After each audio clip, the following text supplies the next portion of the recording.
Years ago, if someone was making a movie and needed a villain or bad guy, they'd say, "Why don't you go out and get L. Van CLE? He's probably played more villains than anyone else in motion pictures." Oh, and did they ever mention the $15,000 a year jail sentence? Oh, you'll find it. Welcome back to our channel. Today we're going to look into the interesting life of Lee Van CLE, one of the biggest stars in the spaghetti western genre. People were drawn to Lee Van Cleef's sharp features, cold stare, and commanding voice, as well as the contrast between the bad guy on screen and the real man. Van Cleef's life was full of mysteries and struggles, from his time in the military to the height of his career and personal tragedies. Lee Van Cleef's life reads like a thrilling novel, with many dramatic chapters that were kept secret until his son broke the silence 35 years after his death. What made someone like L. Van Cleef overcame many personal tragedies and rose to fame in Hollywood. Behind the tense gunfights in his movies, he had to deal with family crises, serious health problems, and an intense inner battle. Let's look at his journey from the scars of life to the heights of fame in Hollywood. Lee Van Cleef was born on January 9, 1925 in Somerville, New Jersey to a Dutch family. His father, Clarence Leroy Van Cleef, was a pharmacist, and his mother, Marion, was a teacher. Even though both of his parents worked full-time, they chose to raise their children on a farm. This environment helped Van Cleef form a strong bond with nature, which he carried with him throughout his life. From a very young age, Lee experienced the outdoors firsthand. When he was 2, he went on his first canoeing trip on the Raritan River, which was the start of many outdoor adventures. As a child, camping trips through forests and mountains with his family became a favorite activity. He quickly joined the Boy Scouts and did very well in activities like swimming, life-saving, and archery. However, it's interesting to note that Van Cleef never reached the highest rank of Eagle Scout because he always put teaching these skills to his peers ahead of advancing for his own benefit. This showed his strong sense of teamwork and willingness to share, traits that would also define his adult life. Lee also got his love of the arts from his mother when he was young. At a young age, he started learning to play instruments like the piano and trombone, and he even tried singing. His love of the arts led him to the theater, and in high school plays, Lee showed off his amazing acting skills, surprising and impressing the crowds. It was the first sign of his hidden stage potential, even though acting was just a hobby for him at the time. However, life wasn't always easy for him during the Great Depression, as it was for many others. Like many other families, the Van Cleefs had problems. Lee's hopes of leaving the rural life of Somerville were dashed by harsh realities, and acting remained a temporary way to keep his spirits up. Despite this, Lee never lost his curiosity or desire to try new things. Military career. When Lee Van C was in his senior year of high school, he made the biggest decision of his life. He would join the U.S. Navy, just like his father had done in World War I. World War II was going on, and young men like Lee wanted to help their country and also learn from the worst experiences. When Lee joined the Navy in 1942, he quickly finished basic training and was sent to the USS C-681, a submarine chaser whose job it was to find Nazi submarines. For the first few months, he and his fellow sailors were sent on dangerous missions through the Caribbean, where they were constantly threatened by enemy attacks from below the water. Van Cleef's journey didn't end there. After 10 months on the USS 681, he was transferred to the famous minesweeper USS Incredible. This ship was in charge of clearing dangerous minefields and protecting sea routes. Van Cleef played a key role as a sonar man, whose job it was to find and track underwater activity. This job required intense focus and steel nerves because even a small mistake could mean disaster for the ship and its crew. When sent to the Mediterranean, Van Cleef took part in Operation Dragon, the Allied invasion of southern France. It was there that he saw firsthand how cruel war could be when the USS Incredible came under heavy torpedo fire from German forces.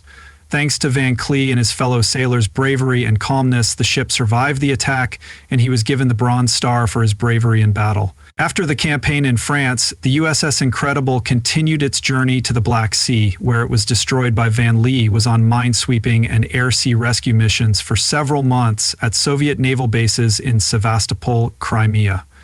There he had to deal with bad weather and saw how the war had destroyed the land and its people. In January 1945, the USS Incredible went back to Pozzuoli, Italy, but Van Cleef continued his duties until the war ended. When he was released from the Navy in March 1946, he had reached the rank of Sonar Man First Class and received several awards. He won several prestigious medals, including the World War II Victory Medal, the European, African, Middle Eastern Campaign Medal, and the Asiatic Pacific Campaign Medal. He had already been through some of life's hardest challenges when he was only 21 years old. In later years, when he thought back on his time in the Navy, Van Cleef often said, "It's amazing to see those places again when they're not at war." His time in the military taught him patience, discipline, and courage, which he would later use in every villainous role he played. Lee Van Cleef didn't go straight to Hollywood or any stage after coming home from the war in 1946. Instead, he went back to his family in Somerville, New Jersey, and kept working to support his wife and 3 young children. At first, he did a variety of jobs, from working outside at hunting and fishing camps in Maine to working on the estates of wealthy families. But as his family grew, Van Cleef realized that these jobs wouldn't be enough to support them all in the long run. He had to take a factory job as a time and labor analyst at a local plant for Van Cleef. It was hard for him because he had sworn he would never work inside, but he had no choice. The first thing that led Van Cleef to acting was an unexpected suggestion from a coworker at the factory.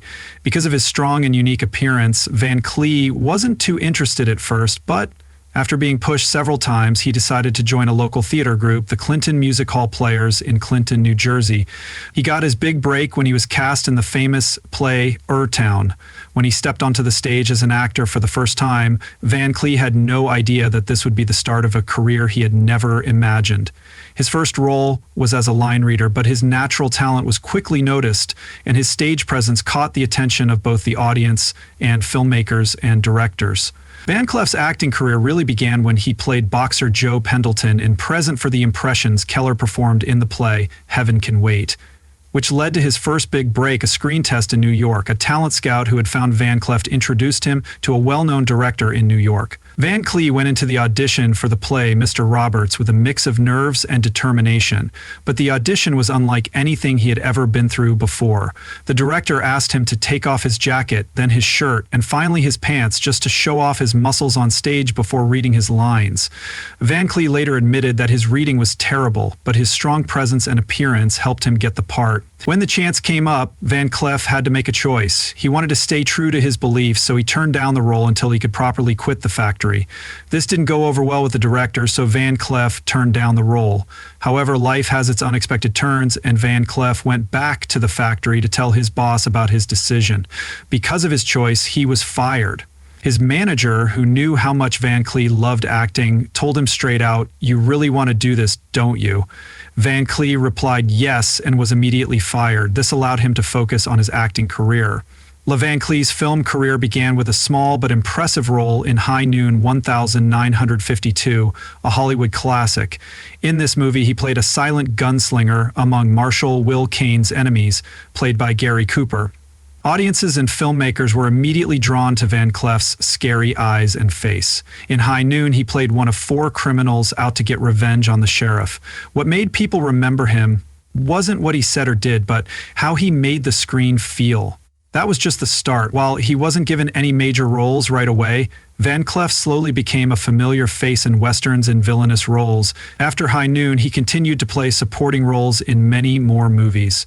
People couldn't take their eyes off of Van Cleef in westerns and action movies like The Big Combo, 1955, and Kansas City Confidential, 1952. With his cold demeanor, tall frame, and dangerous aura that was always just below the surface, he became known as one of the best villain actors of the 1950s and 1960s.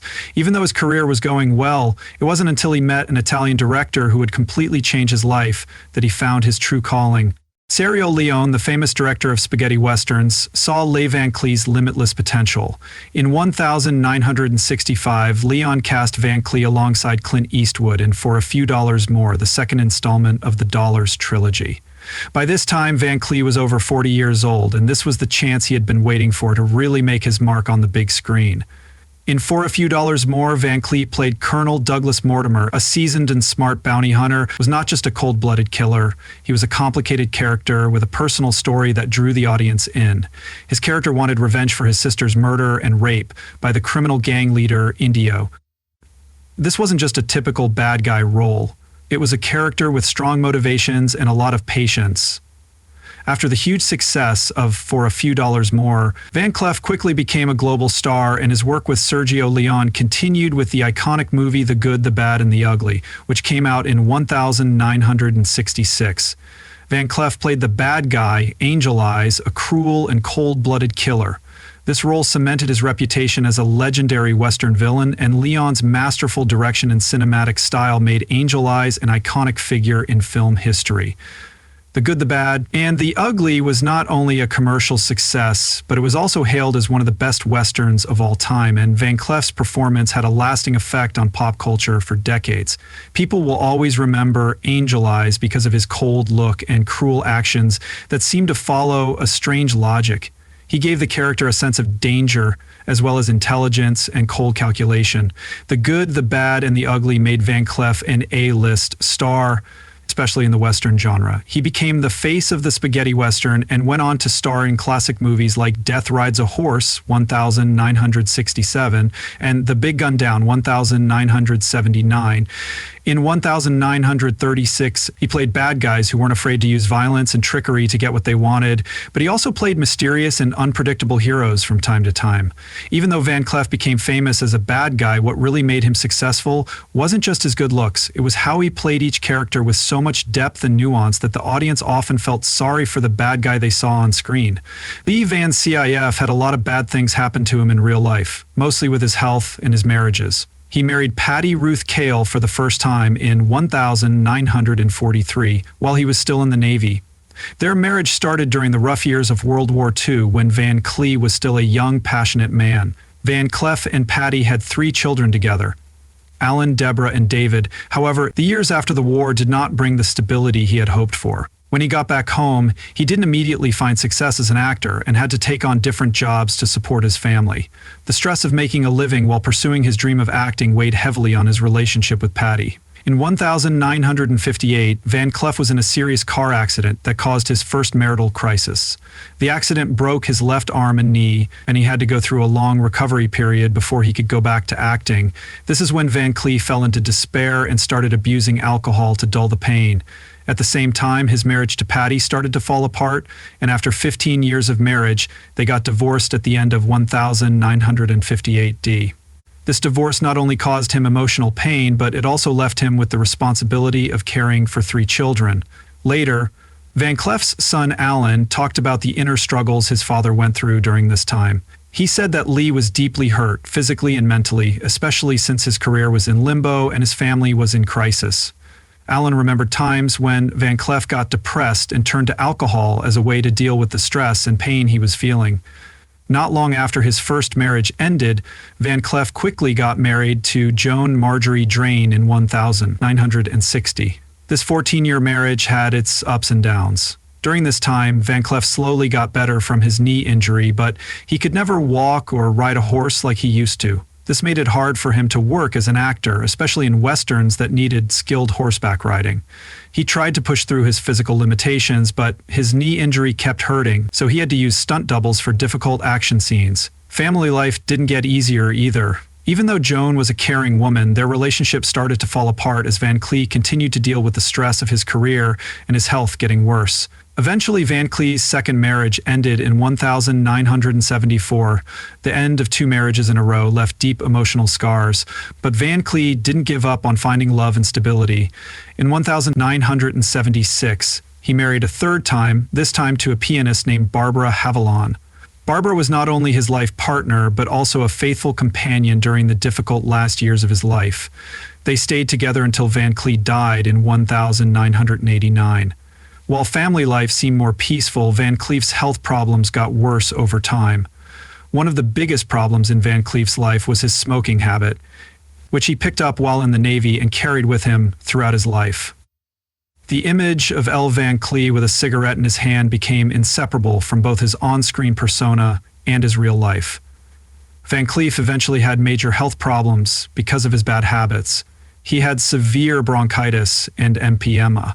2 illnesses that were directly linked to Van Cleef's son, Alan, said that his father was so hooked on cigarettes that he couldn't stop smoking even when the cameras weren't rolling.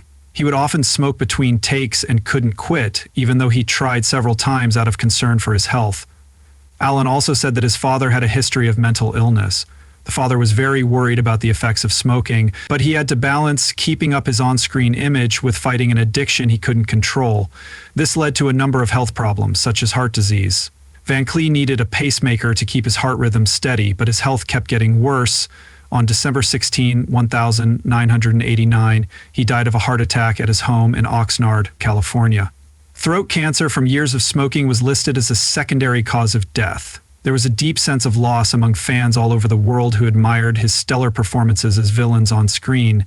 Many years after Van Cleef's death, his son Alan said that his father had always felt torn between his strong, unyielding public image and the personal struggles he faced.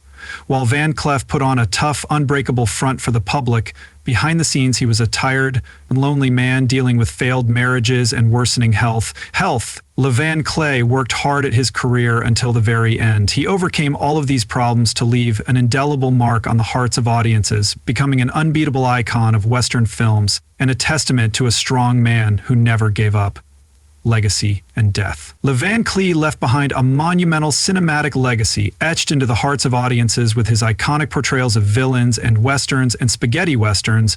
With over 170 roles on both the big and small screens, he became a symbol of a nostalgic era. In his sharp eyes and deeply lined face brought intense gunfights and complicated characters to life on screen.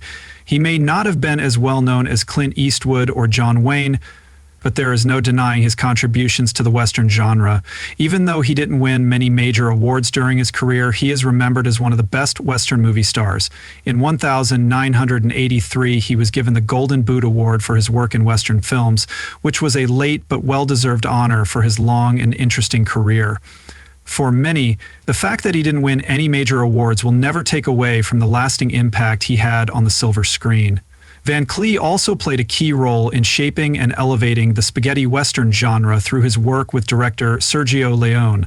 Movies like For a Few Dollars More and The Good, the Bad, and the Ugly became famous when they came out and have gone on to influence generations of audiences and popular culture. The music of Antonio Morricone and the nail-biting shootout scenes in the movies Vancelli was in have been used as inspiration for many modern movies, TV shows, and even music. His image with his sharp eyes and a cigarette in his hand has become an unbreakable symbol in pop culture.